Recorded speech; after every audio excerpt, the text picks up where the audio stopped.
Tepeden de çıksan korunur. Bay Bahçanın direği, at başından balabandır, bu yiğitin yüreği. Degen türkü var. Ama ben bayanı bilmeyeyim hadi, unuttum. Ya Bayraç koyunun adı kaydan peyda oldu? Evde bir bay adam var eken de, onun adı bay adam eken o. Bayraç dediler sana o koyun adı. Onda babamın bahçe var idi. Tepeden çıksan korun eken o bahçe. Öyle de türküsü var idi ama türküsünün aklımdan çıktı. Balalıkta bileydik onu. Başka türküler aklımıza kaldı, o kalmadı aklımda. Lakin bir yeri kaldı. Siz özünüz Ayserezli olasınız. Ayseres'in ya. Ya Ayserez'nin adı kaydan çıktı? Ayseres, o Tatarca değil. Bizim yağlı boyunun halkı 90%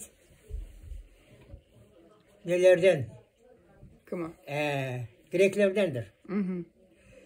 Dağlara çıksak mezarlık gibi bayradı da böyle. Sonra babamdan sorardım. Ya baba bunlar nedir desem bunlar mezarlık değildi. Ya ne için bunlara dua etmeyiz dediğim vakitte bunlar Müslüman değil dedi. Bunlar Grekler dedi. Bizim ecdatlarımız Grektir dedi. Bize dedi onlara dua yapmak olmay dedi. Öyle bileyim. Ayseres de Grek adı, Pagarça, Ayseres, Malkopsa, Ayan. Ana bunlar bütün Grek adları bunlar. Başta bizim koyumuz Yalıboyun değil. O yerde bir sanatorya var.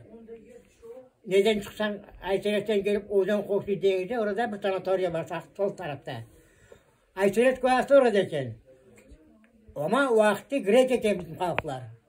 Son Türkiye'den gelip adamlar kıslaykenler işe. Kızlar kıslaykenler. Son bir yer yaşamak olmayıp dedim uça boyundular. Ayseres'e, Vuğur'una, Şelen'e. Ayseres'e çok adam vardı. Çünkü yer tekaran gelince. Borunun yeri tekaran darca. Şelen'de darca. Ne de olsa üç koyun halkı bir koyu evildin. Bundan bir 800-900 yıl evvelsi. Bizim koyun meydana geleceğini bizim babam derece Kırım'dan çıkan vakti 80 yıl oldu dedi. 100 yıl oldu başka koyun. 100 yıl değil. 800-900 yıl oldu o koyun meydana geleceğini. Öyle bir eski koyu o. Ya ne için ayrıldılar? Din taraftan mı? Din taraftan değil. Bir yerde olsalar sıkmayacak ediler. Yer zararsızlık yalı boylarında. Çoğulluk yok onda. Derelerin arasında, kayaların arasında. Bizim Ayseres koyu iki kayanın arasında. Bir koy. Orada Ozan'ın bu tarafında yaşarlar, o tarafında yaşarlar. İki tane camisi var idi. Nemse vaktinde, cenk vaktinde iki camide çalışır idi. Çünkü Balaban Ozan oraydı, sudan geçmeyen çaresi yok. Son yartıp yakta kalaydı, yartıp yakta kalaydı. Orada namazlarını kılaydılar. Nemse vaktinde camide çalışırdı. Sovet hükümetinin vaktinde bir camimizi kulüp yaptılar, ikinci camimizi sklat yaptılar.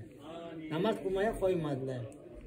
Ondan sonra komünist adamlar var idi. Komünistleri cenaze namazları kılmaydı. Koymaydılar kılmaya. Müzikayla koymaydılar komünistleri. O Palajonya var ya Sovet hükümetinin vaktinde. Onları hep sağ kalımdan benim.